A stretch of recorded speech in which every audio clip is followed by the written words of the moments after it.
5월 6일 토요일 그가 사함을 받으리라는 제목으로 레위기 5장 1에서 13절의 말씀입니다. 사랑의 하나님 감사합니다. 오늘도 말씀으로 찾아오시고 말씀 묵상의 시간을 우리에게 허락해 주심이 감사합니다.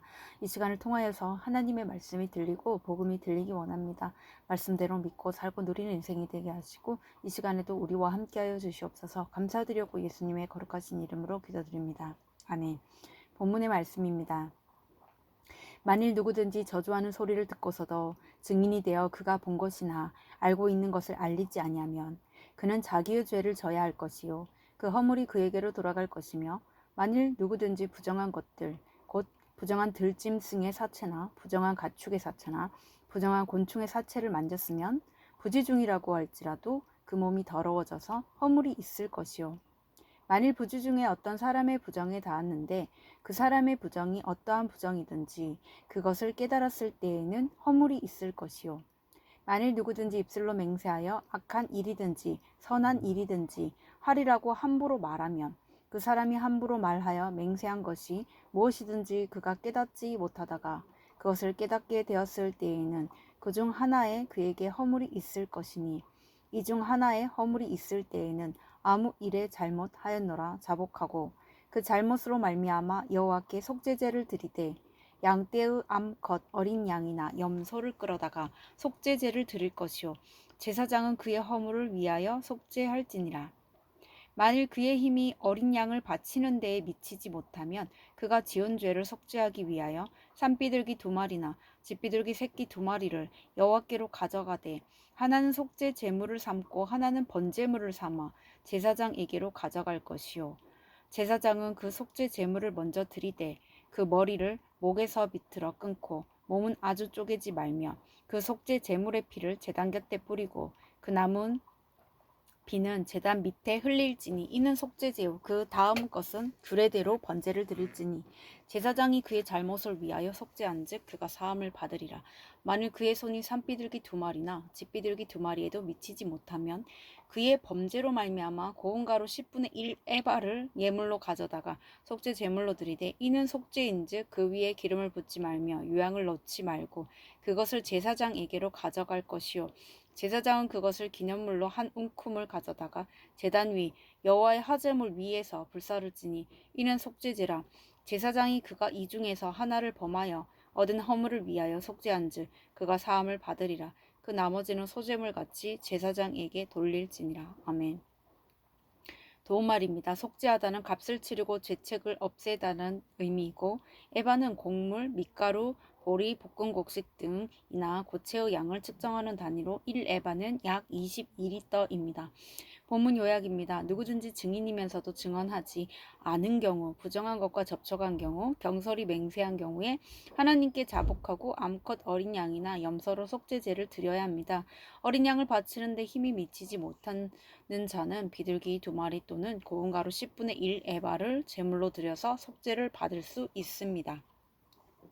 오늘의 중보기도입니다. 연로한 성도들이 죄사함 받은 은혜를 잊지 않고 기쁨과 감사가 충만한 삶을 살게 하옵소서. 아멘. 본문 해설입니다. 첫 번째, 허물이 있을 때 1에서 6절의 내용입니다. 본문의 속죄제를 드려야 할 구체적인 상황이 제시됩니다. 증인이면서도 증언하지 않은 사람, 부정한 것과 접촉하여 그 몸이 더러워진 사람, 함부로 맹세한 사람은 속죄제를 드려야 합니다. 이런 상황은 죄가 아니라고 항변할 충분한 이유가 있어 보입니다. 그러나 하나님의 말씀을 듣고도 깨닫지 못하고 인정하지 않는 태도 자체가 큰 죄악입니다. 내 생각으로 사소해 보이는 실수도 하나님 앞에서 죄임을 깨닫고 하나님의 속죄를 구하는 태도가 진정한 믿음입니다. 이런 믿음의 고백이야말로 하나님이 받으시는 속죄제입니다. 적용 질문입니다. 내가 가족과 주변 사람들에게 자주 하는 변명은 무엇입니까? 죄임을 인정하고 자백해야 할 잘못은 무엇입니까? 두 번째, 힘이 미치지 못하면 7에서 10절의 내용입니다. 속죄 제물은 죄를 범했을 때 반드시 바쳐야 하는 제물이기에 하나님이 무엇을 요구하셔도 그대로 바쳐야 합니다. 하지만 하나님은 백성을 배려하여 형평상 양을 바칠 힘이 없으면 비둘기를 바칠 수 있게 하십니다. 세상 사람들이 가장 크게 여기는 돈도 하나님께 나아가는 예배를 가로막을 수는 없습니다. 하나님은 모든 사람을 아무 차별 없이 예배의 자리로 부르시며 예배자들이 마음을 다해 정성껏 드리는 예배를 기쁘게 받으십니다. 따라서 나도 은혜의 보좌 앞에 담대히 나아가야 합니다. 적용 질문입니다. 가정이나 교회에서 내 힘이 미치지 못한다면 섬기지 않고 있는 일은 무엇입니까? 세 번째, 제사장에게 돌릴지니라 11에서 13절의 내용입니다. 비둘기를 바치지 못하는 사람들은 밀가루를 바칠 수 있습니다. 세상 관점으로 보면 어린 양에 비해 하찮게 보이는 밀가루를 기름이나 유향마저 없이 바치기에 속죄 제물이 될 수 있을지 의심됩니다. 하지만 하나님은 말씀으로 허용하지 모든 제물을 아무 차별 없이 받아주십니다. 게다가 다른 제물처럼 드리고 남은 것을 제사장의 음식으로 주시듯 밀가루도 한 움큼을 드리고 남은 것은 제사장에게 돌리라고 하십니다. 이처럼 내가 사소한 것도 말씀대로 드리면 귀한 제물로 사용됩니다. 적용 질문입니다. 내가 소유나 외모로 차별하는 사람은 누구입니까? 그것이 죄임을 얼마나 인정합니까? 오늘 기도하기는 여전히 이기적인 변명으로 회피하는 저의 죄악을 오늘 주의 말씀으로 인정하고 자복하기를 원합니다. 제 힘이 미치지 못한다며 뒤로 물러서지 말고 가정과 교회에서 작은 것부터 섬기게 하옵소서. 소유나 외모로 차별하는 죄를 자복하오니 용서하시고 그 영혼을 사랑하게 하옵소서. 아멘. 묵상 간증입니다. 나의 속죄 예배란 제목으로 이시연님의 말씀 적용글입니다.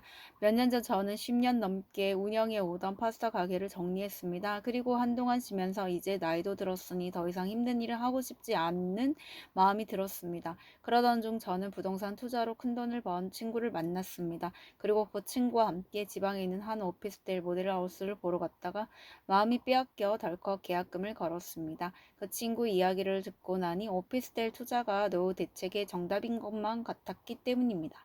이후 저는 이곳저곳으로 오피스텔을 보러 다녔습니다.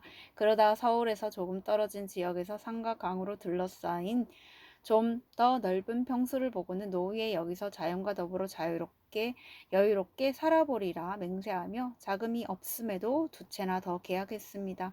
하지만 곧이어 정부의 부동산 규제 정책이 쏟아졌고 지방의 오피스텔이 매매되지 않은 채 잔금 지불 시기가 가까워지니 저의 불안은 커져만 갔습니다. 그제야 저는 교회 공동체에 저의 상황을 나누며 기도를 부탁했습니다.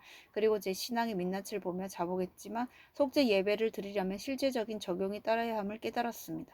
그래서 저는 속으로 모임 시간을 방해받지 않고 이른 아침에 할 수 있는 학원 청소 일을 시작했습니다. 경제적 손실에 대한 두려움이 엄습하기도 했지만 청소 일을 하며 주일 설교 말씀을 반복해서 듣다 보니 회개함으로 평강을 누리게 되었습니다. 그리고 날마다 큐티하며 요즘 누가 힘들게 고생해서 돈을 버나라는 세상 가치관을 따르고 하나님이 주시는 일용할 양식에 만족하지 못해 쌓아두며 안정적으로 살고 싶어 한 저의 욕심을 회개했습니다. 그러자 하나님은 지방의 오피스텔이 조금의 수익이나 손해 없이 전매되는 은혜를 주셨습니다. 끝없는 사랑과 자비로 저의 허물을 용서해 주시고 청소하며 지내는 지금 이 자리가 최고의 환경임을 깨닫게 해주신 하나님 감사합니다. 이분에 적용하기는 미래에 대한 불안이 엄습할 때마다 오피스텔 투자 사건을 기억하고 공동체에 제 마음을 나누겠습니다. 비록 죄와 수치의 이야기일지라도 나를 구원하신 하나님의 은혜를 간증하겠습니다. 입니다.